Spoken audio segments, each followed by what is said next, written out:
नमस्कार, स्वागत है आपका आपके अपने चैनल उज्जवल जीके में और मैं हूं सीमा शर्मा। आज हम पढ़ने जा रहे हैं प्राचीन भारतीय इतिहास के साहित्यिक स्रोत। इससे पहले प्राचीन भारतीय इतिहास के पुरातात्विक स्रोत हम पढ़ चुके हैं। फर्स्ट ग्रेड हिस्ट्री का जो सेकंड पेपर है उसको हम कंप्लीट कर रहे हैं, तो उसी की कड़ी में ये क्लास है। वन लाइनर क्वेश्चन रहेंगे और क्रमबद्ध रूप रहेगा, ठीक है, प्रश्नों का। तो चलिए आज की क्लास शुरू करते हैं। भारत में पांडुलिपियाँ भोजपत्रों और ताड़पत्रों पर लिखी मिलती है। देखिए, प्राचीन भारतीयों की लिपि की बात करें तो उनको लिपि का ज्ञान तो हो गया था लगभग 250 ईसा पूर्व में, ठीक है। लेकिन हमारी जो प्राचीनतम जो उपलब्ध पांडुलिपियाँ हैं वो ईसा की 4वीं शताब्दी के पहले की नहीं है, ठीक है, ये भी याद रखिएगा। और ये मध्य एशिया से प्राप्त हुई हैं। देखिए, मध्य एशिया में जहाँ भारत से प्राकृत भाषा फैल गई थी, ये पांडुलिपियाँ मेषचरम और काष्ठ फलकों पर लिखी गई हैं। देखिए, भारत से प्राकृत भाषा जो है वो मध्य एशिया में फैल गई थी। मेषचरम यानी कि जो भेड़ की खाल है और जो जिसको शीप स्किन भी कह सकते हैं, और काष्ठ फलकों यानी कि जो लकड़ी की फलक हैं, उन पर ये पांडुलिपियाँ हमें लिखी मिलती हैं। संपूर्ण भारत में संस्कृत की जो पुरानी पांडुलिपियां हैं वो हमें मिली हैं, लेकिन अधिकतर जो हमें इसमें प्राप्त हुई हैं वो दक्षिण भारत से, कश्मीर से और नेपाल से प्राप्त हुई हैं, ठीक है, जो संस्कृत की हैं। हिंदुओं के धार्मिक साहित्य में वेद, रामायण, महाभारत, पुराण आदि सम्मिलित हैं। देखिए, अगर हम मोटा साहित्यिक स्रोतों की बात करें तो देखिए उसमें आ जाते हैं धार्मिक साहित्य, लौकिक साहित्य। लौकिक साहित्य में ऐतिहासिक ग्रंथ, जीवनी ग्रंथ, गल्प साहित्य ग्रंथ आ जाते हैं, जबकि जो धार्मिक साहित्य है उसमें ब्राह्मण साहित्य आ जाते हैं और बौद्ध ग्रंथ, जैन ग्रंथ आ जाते हैं, ठीक है। तो ये सारे जो हैं ये साहित्यिक साक्ष्यों की श्रेणी में या साहित्यिक जो स्रोत हैं उनकी श्रेणी में आते हैं।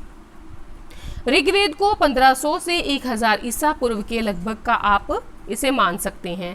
देखिए, अगर हम ऋग्वेद की बात करें तो इसका उपवेद है आयुर्वेद, और आयुर्वेद जो है उसमें चिकित्सा शास्त्र से जो है उससे संबंधित जो जानकारियां हैं वो दी गई हैं। यजुर्वेद की बात करें तो उसका उपवेद धनुर्वेद है और उसमें युद्ध कला से संबंधित जानकारी दी गई है। सामवेद की बात करें तो उसमें गंधर्व वेद आ जाता है उसका उपवेद, और उसमें कला और संगीत से संबंधित जानकारी दी गई है। अगर हम अथर्ववेद की बात करें तो उसका जो उपवेद है वो शिल्प वेद है, और भवन निर्माण से संबंधित जो जानकारी है वो उसमें हमें मिलती है, ठीक है। आगे बढ़ते हैं। जो अथर्ववेद है, यजुर्वेद है, ब्राह्मण ग्रंथ हैं, आर्णक्य हैं, उपनिषद हैं, इनको हम 1000 से 500 ईसा पूर्व के लगभग का मान सकते हैं। जबकि ऋग्वेद की अगर आप बात करें तो वो 1500 से 1000 ईसा पूर्व के लगभग माना जाता है, मतलब इन सबसे पुराना है, पहले लिखा गया है। ऋग्वेद में मुख्यतः क्या है, देवताओं की क्या है, देवताओं की इसमें स्तुतियाँ दी गई हैं, ठीक है, क्या दी गई हैं, स्तुतियाँ दी गई हैं ऋग्वेद में। उपनिषदों की बात करें तो इसमें हमें दार्शनिक चिंतन मिलते हैं। देखिए, ऋग्वेद में तो देवताओं की स्तुतियां हैं, लेकिन बाद के जो साहित्य लिखे गए हैं उनमें जो है स्तुतियां तो है ही हैं, साथ में कर्मकांड भी आ जाता है, जादू टोना भी आ जाता है, पौराणिक आख्यान भी आ जाते हैं, ठीक है, तो याद रखिएगा। नेक्स्ट है, वेदों का अर्थ समझने और सूक्तों के सही उच्चारण के लिए वेदांगों की रचना हुई, ठीक है। एक तो आ जाता है वेदांग में शिल्प, शिक्षा, कल्प, व्याकरण, निरुक्त, ठीक है, उसके अलावा छंद है और उसके अलावा ज्योतिष है। शिक्षा की बात करें तो वैदिक शब्दों के शुद्ध उच्चारण के लिए शिक्षा का निर्माण हुआ। जो वेदांग है वो संख्या में कितने हैं, 6 हैं, ठीक है।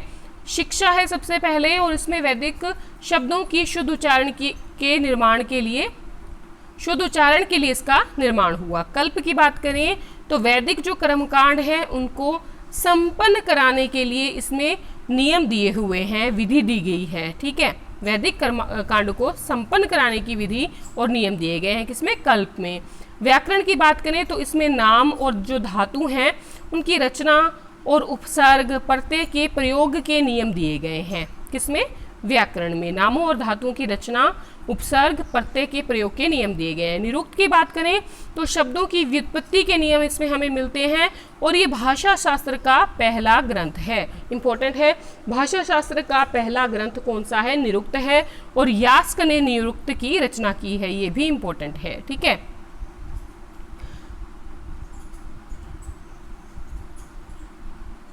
छंद की बात करें तो छंद 5वें नंबर पे आ जाता है वेदांगों में, और इसमें वैदिक साहित्य में गायत्री, जगती, त्रिष्टुप, वृहति का प्रयोग किया जाता है। कौन से छंदों का प्रयोग किया जाता है?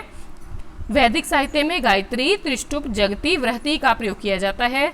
जबकि ज्योतिष जो है इसके विकास को, इसमें ज्योतिष के विकास को दिखाया गया है, और इसके जो मुनि हैं वो आचार्य लग्ध मुनि थे। ठीक है, ज्योतिष के। तो ये सारी चीज़ें जो है वेदांग के अंतर्गत आ जाती हैं। सूत्र लेखन का सबसे विख्यात उदाहरण जो है वो पाणिनि का जो व्याकरण ग्रंथ है वो अष्टाध्यायी है। ठीक है, सूत्र लेखन का सबसे विख्यात उदाहरण क्या है? पाणिनि का व्याकरण ग्रंथ अष्टाध्यायी। और ये लगभग कब लिखा गया था? ये 400 ईसा पूर्व के लगभग लिखा गया था, उसके आसपास लिखा गया था। पाणिनि ने अपने समय के समाज, अर्थव्यवस्था और संस्कृति पर गहन प्रकाश डाला है। महाभारत जिसे कि व्यास की कृति माना जाता है। ठीक है, ये संभवतः जो है 10वीं सदी ईसा पूर्व से 4थी सदी ईस्वी के आस का की जो स्थिति है उसका आभास देता है। कौन? महाभारत। कब से? 10वीं सदी ईसा पूर्व से लेकर 4थी सदी ईस्वी तक। 10वीं सदी ईसा पूर्व से 4थी सदी ईसा पूर्व तक की जो जानकारी है वो हमें महाभारत से मिलती है। ठीक है, अगर हम महाभारत की बात करें तो पहले तो इसमें 8800 श्लोक थे और इसका नाम जय संहिता था, लेकिन बाद में, जिसका मतलब क्या होता है? विजय संबंधी संग्रह ग्रंथ। ठीक है, और बाद में जो है इसमें जो श्लोकों की जो संख्या है वो कितनी हो गई थी? 24,000 हो गई थी। ठीक है, वर्तमान की बात करें तो इसमें महाभारत में 1 लाख से अधिक श्लोक हो गए हैं और इसको सप्तसाहस्री संहिता या जिसको कि महाभारत हम कहने लगे हैं। ठीक है, तो महाभारत जो है उसमें स्थिति क्या थी? पहले 8800 श्लोक थे, जय संहिता नाम था। बाद में 24,000 श्लोक हो गए। उसके बाद वर्तमान में संख्या हो गई 1 लाख से अधिक श्लोकों की। ठीक है, जिसे सप्तसाहस्री संहिता कहा जाने लगा। और इसमें हमें क्या मिलता है? राजनीतिक, सामाजिक और जो धार्मिक स्थिति है उस टाइम पीरियड की वो हमें देखने को मिलती है 10वीं सदी ईसा पूर्व से लेके 4थी सदी ईस्वी तक की। ठीक है, चलिए आगे बढ़ते हैं। रामायण की बात कर लें थोड़ी सी, तो वाल्मीकि रामायण में मूलतः 6000 श्लोक थे जो बढ़कर 12,000 श्लोक हो गए और वर्तमान में इसकी संख्या हो गई 24,000 श्लोकों की। ठीक है, इसकी रचना जो हुई है वो ईसा पूर्व 5वीं सदी के प्रारंभ में हुई है। ईसा पूर्व कह रही हूँ मैं, याद रखिएगा, ईसा पूर्व 5वीं सदी में प्रारंभ हुई और इसकी जो रचना है वो महाभारत के बाद हुई है। ठीक है, इसकी जो रचना हुई है रामायण की वो महाभारत के बाद हुई है। राजाओं के द्वारा कराए जाने वाले अनुष्ठान और 3 उच्च वर्णों के धनी पुरुषों द्वारा, जो 3-4 वर्ण हैं उनमें से जो 3 उच्च वर्ण हैं शूद्रों को छोड़कर, वो धनी पुरुषों द्वारा किए जाने वाले जो अनुष्ठान और सार्वजनिक यज्ञों के विधि विधान हैं वो किस में दिए गए हैं? वो स्रोत सूत्रों में दिए गए हैं। ठीक है, जातकर्म यानी कि जिसको आप जन्म का अनुष्ठान भी कह सकते हैं, नामकरण, उपनयन, विवाह, श्राद्ध या जो पारिवारिक या घरेलू अनुष्ठान होते थे उनका जो विधि विधान हमें मिलता है वो गृह सूत्रों में पाया जाता है। याद रखिएगा, मतलब राजा लोग जो करवाते थे या बड़े धनी पुरुष जो करवाते थे उनकी जो विधि विधान है वो स्रोत सूत्र में है, जबकि जो पारिवारिक या जो हमारे जो आप कह लीजिए जो विधि विधान थे, पारिवारिक अनुष्ठान थे, वो गृह सूत्रों में दिए गए हैं। और इन दोनों की यानी कि स्रोत सूत्रों की और जो आपके गृह सूत्र हैं उनकी जो रचना का टाइम पीरियड है वो 600 से लेकर 300 ईसा पूर्व के आसपास का माना जाता है। ठीक है, 300 ईसा पूर्व के आसपास का माना जाता है, 600 से लेकर 300 ईसा पूर्व तक के। बात करें शुल्व सूत्र की तो इसमें यज्ञ वेदी, जो यज्ञ की वेदी है, किस प्रकार से यज्ञ जो जब किया जाता है तो उसकी वेदी का निर्माण किस प्रकार किया जाना चाहिए, उसका जो माप है उसका विधान जो है वो हमें शुल्व सूत्र में देखने को मिलता है। ज्यामिति और गणित का जो अध्ययन है यहीं से आरंभ होता है, क्योंकि इसमें माप वगैरह की जानकारी दी गई है। अब बात करें हम बौद्ध ग्रंथों की, तो ये पाली भाषा में लिखे गए थे। और देखिए ये जो पाली भाषा थी कहाँ बोली जाती थी, मगध में बोली जाती थी, यानी कि दक्षिणी बिहार में बोली जाती थी। और इन ग्रंथों में हमें केवल बुद्ध के जीवन के विषय में ही नहीं, बल्कि उनके समय के जो मगध है यानी कि दक्षिण बिहार है, उत्तरी बिहार है, पूर्वी उत्तर प्रदेश है, इनके शासकों के विषय में भी जानकारी इन पाली ग्रंथों से, इन बौद्ध ग्रंथों से मिलती है। ठीक है। जातक कथाएं जो हैं वो बौद्ध ग्रंथ के सुत्त पिटक के सुदृढ़ निकाय का 10वां भाग है। याद रखिएगा, जो जातक कथाएं हैं बौद्ध ग्रंथ के सुत्त पिटक के सुदृढ़ निकाय का 10वां भाग है। अब देखिए ऐसा माना जाता है कि गौतम जो है यानी कि जो बुद्ध हैं, गौतम के रूप में जन्म लेने वाले पहले बुद्ध जो हैं वो 550 से अधिक पूर्व जन्मों में पशु के रूप में भी गुजरे थे। और इन सब चीज़ों का जो वर्णन दिया गया है, मतलब बुद्ध के जीवन की जो पहले की जो कथाएं हैं, जन्म संबंधी कथाएं हैं, वो क्या कहलाती हैं, जातक कथाएं कहलाती हैं। ठीक है। इन सारी चीज़ों के बारे में, जन्म 550 से अधिक पूर्व जन्मों के बारे में कहानियाँ जो दी गई हैं वो जातक कथाएं हैं। ठीक है। जैन जातक कथाएं जो है बुद्ध की बोधिसत्व अवस्था को दर्शाती हैं। अब देखिए बोधिसत्व नाम आता है बार बार, तो बोधिसत्व क्या होता है? देखिए बुद्ध तत्व को प्राप्त करने के लिए, मतलब ज्ञान को प्राप्त करने के लिए जो उन्होंने उद्यम लगाया था, जो उन्होंने मेहनत की थी, उस उद्यमशील अवस्था को क्या कहा जाता है? उस उद्यमशील अवस्था को बोधिसत्व कहा जाता है। ठीक है। मतलब बुद्ध तत्व प्राप्त करने के लिए उद्यमशील अवस्था क्या कहलाती है? बुद्ध की बोधिसत्व अवस्था कहलाती है। ठीक है।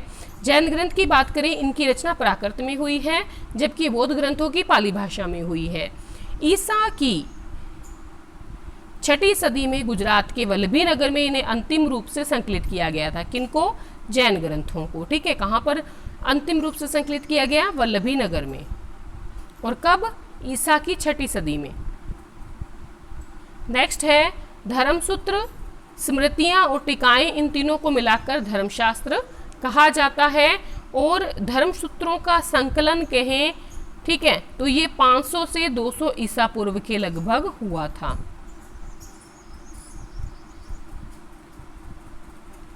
धर्मसूत्र, स्मृतियां, टीकाएं जो हैं इनको मिलाकर धर्मशास्त्र कहा जाता है। और इनका संकलन जो हुआ था वो 500 से 200 ईसा पूर्व में हुआ था।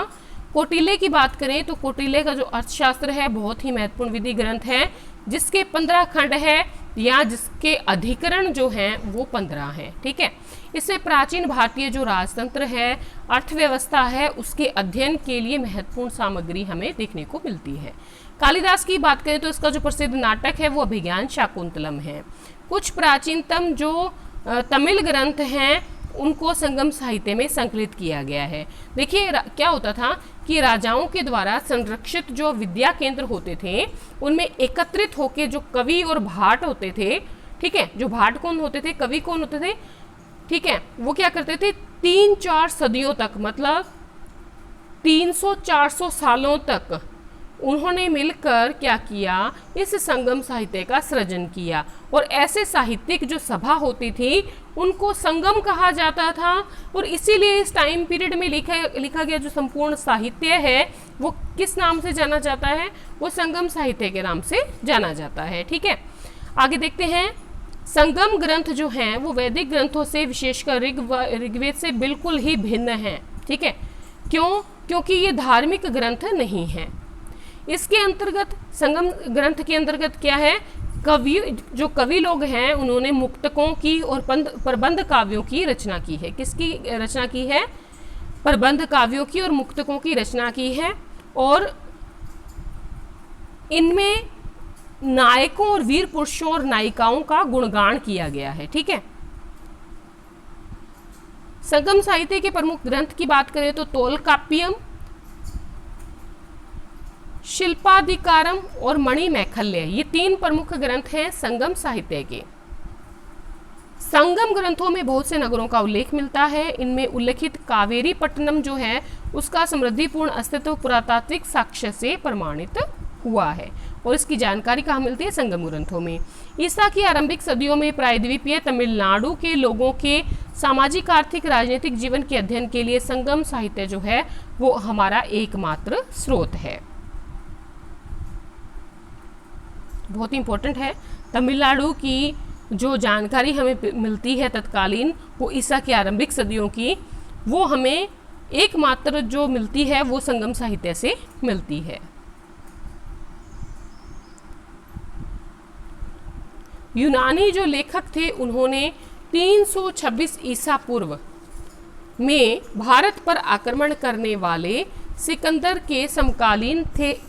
एक सेकेंड, यूनानी लेखकों ने 326 ईसा पूर्व में भारत पर आक्रमण करने वाले सिकंदर के समकालीन रूप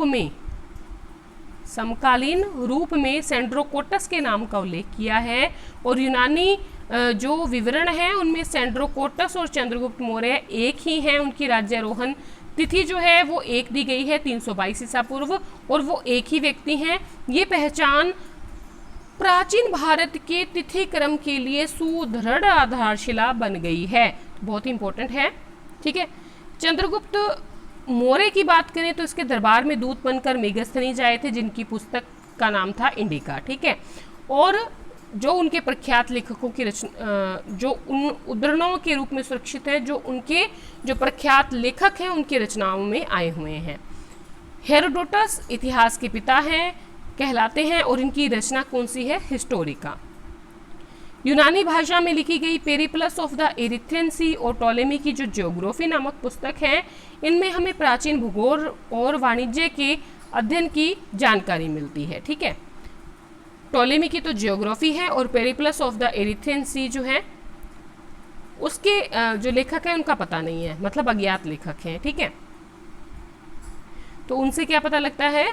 उनसे भारत के भूगोल, मतलब प्राचीन जो भूगोल है, वाणिज्य है, उनके बारे में जानकारी मिलती है। पेरिप्लस ऑफ द एरिथ्रियन सी 80 ईस्वी से 115 ईस्वी के मध्य किसी अज्ञात लेखक ने लिखी और उसने लाल सागर, फारस की खाड़ी और हिंद महासागर में होने वाले रोमन जो व्यापार है उसका वर्णन किया है या वृत्तांत दिया है। टोलेमी की ज्योग्राफी 150 ईस्वी के आसपास की मानी जाती है। प्लिनी की नेचुरल हिस्टोरिका जो है, नेचुरलिस आएगा यहाँ पर, नेचुरलिस हिस्टोरिका है, वो ईसा की पहली सदी की है, तो ये भी याद रखिएगा।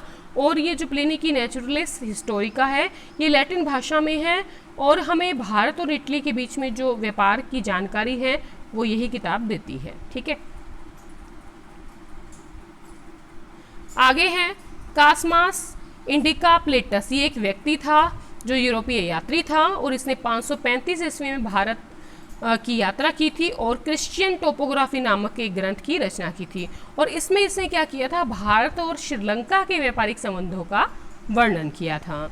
देखिए मैंने कोई भी चीज़ छोड़ी नहीं है क्योंकि फर्स्ट ग्रेड जो है उसका एग्ज़ाम है, तो इसमें जो है हमें सारी महत्वपूर्ण चीज़ें देखनी पड़ेंगी।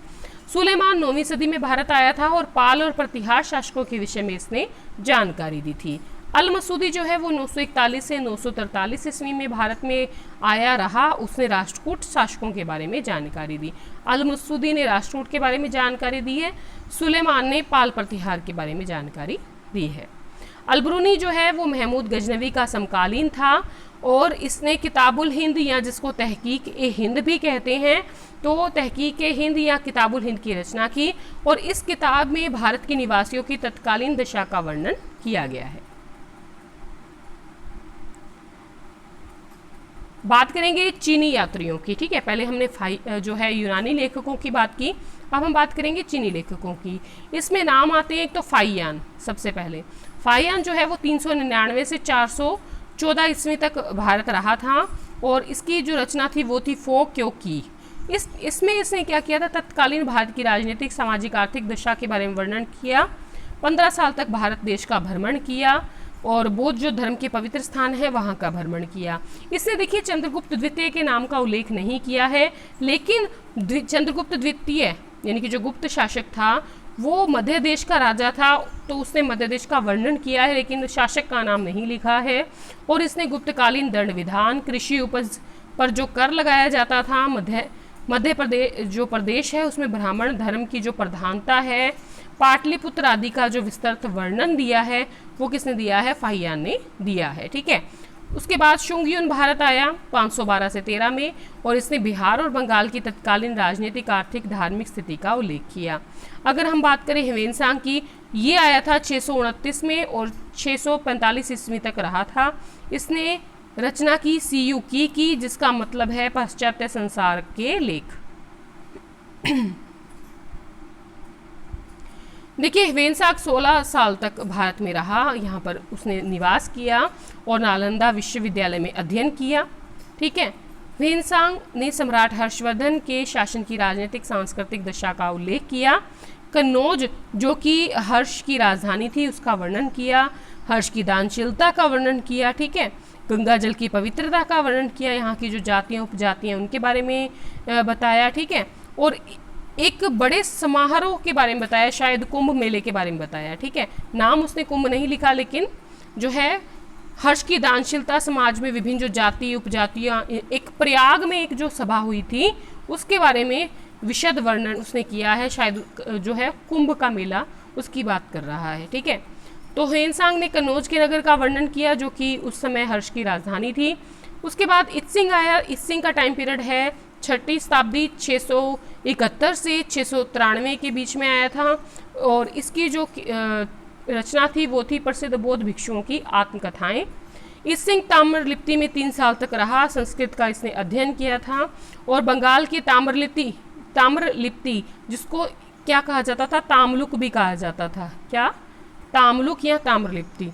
तो इसका इसने वर्णन किया है। इसने बोध गया, नालंदा, कन्नौज, वैशाली, श्रावस्ती, कपिलवस्तु की यात्रा की। ठीक है। अपने यात्रा वृत्तांत को लिखा। जो हर्षकालीन समाज था, बौद्ध धर्म के जो 4 संप्रदाय थे, विक्रमशिला, नालंदा विश्वविद्यालय की शिक्षा प्रणाली का इत्सिंग ने वर्णन किया। ठीक है। और जब ये वापस गया तो यहाँ से जाते समय ये क्या किया, इसने बौद्ध त्रिपिटकों की 400 जो प्रतियां थी वो भी साथ में ले गया। उसके बाद मातवेन लिन आता है 7वीं शताब्दी में, और ये हर्षवर्धन के पूर्वी भारत पर आक्रमण के अभियान का वर्णन करता है। चाओजुकुआ की रचना की बात करें तो वो है चूफानची। ठीक है। 1225 से 1254 तक भारत में रहा। 13वीं शताब्दी के चीनी और जो अरबी व्यापार है उसका वर्णन इसने किया था।